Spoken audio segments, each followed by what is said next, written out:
The project is about togetherness.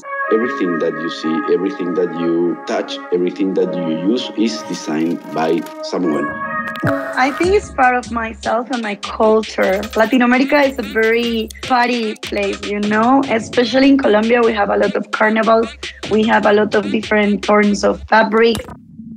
The possibility of bring something special to simple everyday life.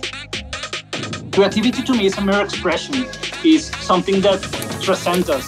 My work is not something is fixed, you know, so I like that when the people see my work, each person have their own history. Creativity for me, it's like my running path every day. Sentir. Sentir algo importante y fuerte frente a mi trabajo. I like to create objects because objects are part of our everyday life. Everyone can make them their own and tell their own stories through these pieces of design and art that we are creating.